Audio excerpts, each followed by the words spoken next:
Hey, what's going on, guys? Good morning, good morning, good morning. Welcome to drboycetv.com, the home for intelligent Black people. My name is Dr. Boyce Watkins, and I wanted to come say hello to you. I hope you guys are doing well. Let me know if you can hear me okay. Let me know if you can hear me and see me okay. Give me a yes in the chat if you can hear me. I just had to switch out my microphone, so I want to double check to make sure I'm coming through okay. Am I hot? Can you hear me? Can you hear me? All right, good. All right, so I wanted to give you guys an update on a couple of things this morning. First of all, happy Monday. It is Monday, January 3rd, 2022. So this is technically the first Monday of the new year. So I want to wish you a great 2022.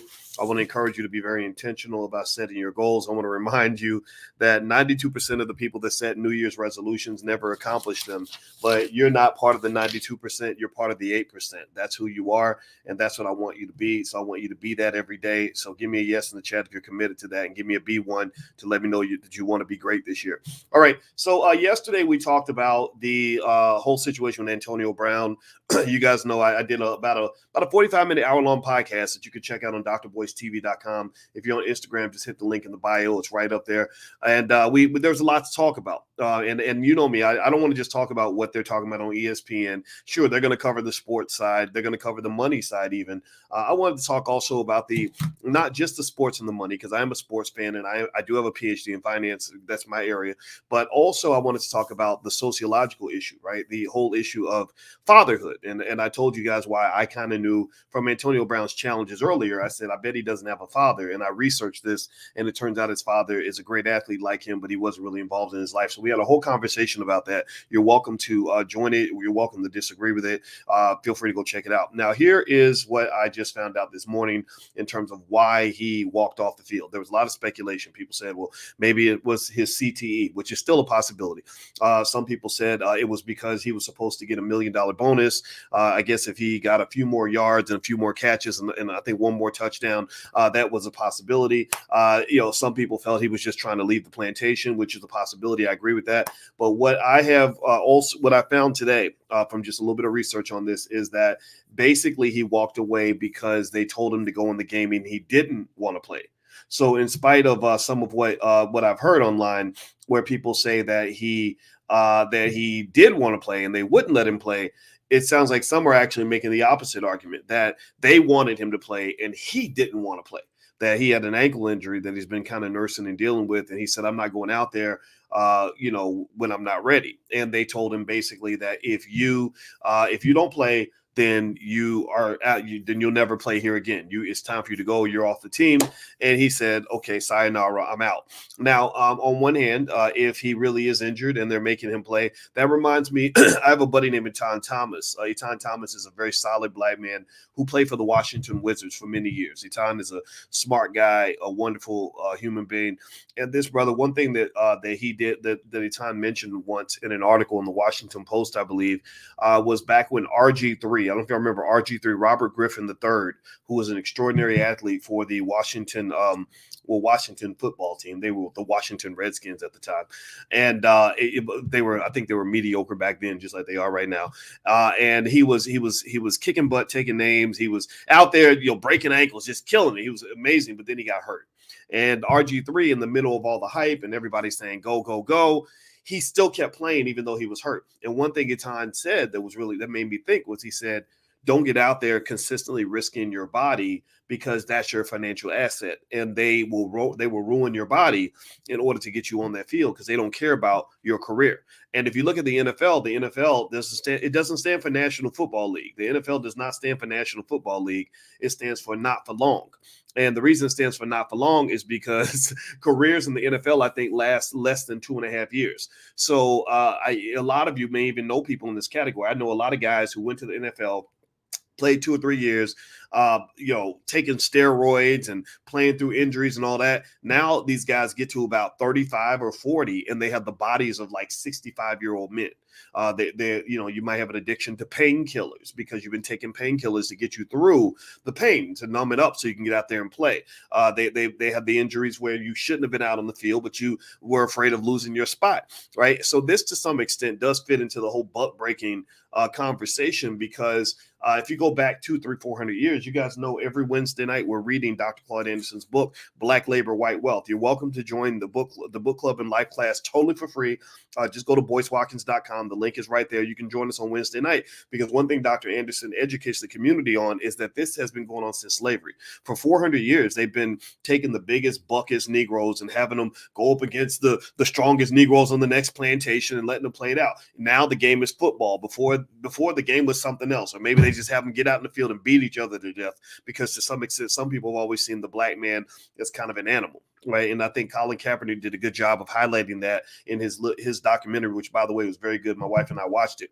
So it looks to me like Antonio Brown decided to take a stand. Whether he's injured or not, I don't know. I'm going to take his word for it. But then again, it looks like he's not going to be playing for the Bucs anymore. And it's a multi-million-dollar decision, right? And I think that what the best advice I would probably give and give you guys something to think about is that, it's not a matter of me telling you what the right or wrong choices are, right? You get to make that decision. That's what freedom is all about. It's really about understanding how your wealth position, your economic situation determines whether or not you can do what you want to do. Right. It determines whether or not you really have the options necessary to tell your boss, to kiss your butt, to give them the middle finger and walk away. A lot of us can't do that. A lot of us can't walk away from our jobs because from childhood, they train you to live paycheck to paycheck. They train you to be an employee in the capitalist system, which unfortunately can become a type of slavery. And this isn't just true for poor people. You don't have to be poor to be an economic slave. I know plenty of millionaires who are economic slaves. Maybe they make $2 million a year. They spend $2.2 million a year. So every year they go deeper and deeper in debt. And so they got to keep working in order to pay those expensive bills, to pay for that 10th Bentley that you got in the driveway, to pay for that third house you just bought, or to pay for those 8 baby mamas you have, or to pay for all the cousins that you got on payroll when they ain't even doing no job, right? So a lot of this is not, so economic slavery, remember this, you don't have to be poor to be an economic slave, and you don't have to be rich to be financially free. Let's be clear, you don't have to be poor to be an economic slave. You don't have to be rich to be financially free. It's really a matter of being economically prepared, living below your means.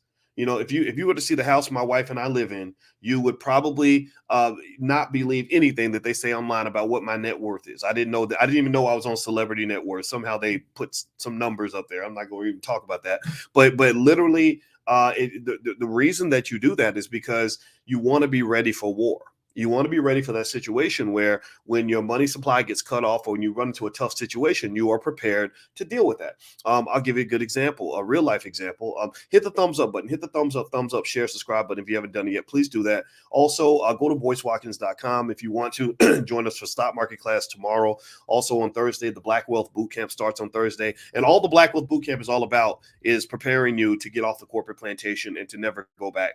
So it's good for those of you that want to quit your job, good for those of you that just quit your job, good for those of you that never want to ever have to get a job again. That's what the whole Black Wealth Bootcamp is all about. So go to boycewatkins.com. Feel free to take a look. We start on Thursday. But here's the deal. So let me give you a real life example. I have a friend, somebody I'm very close to, who was just in a car accident, was just hit by a drunk driver.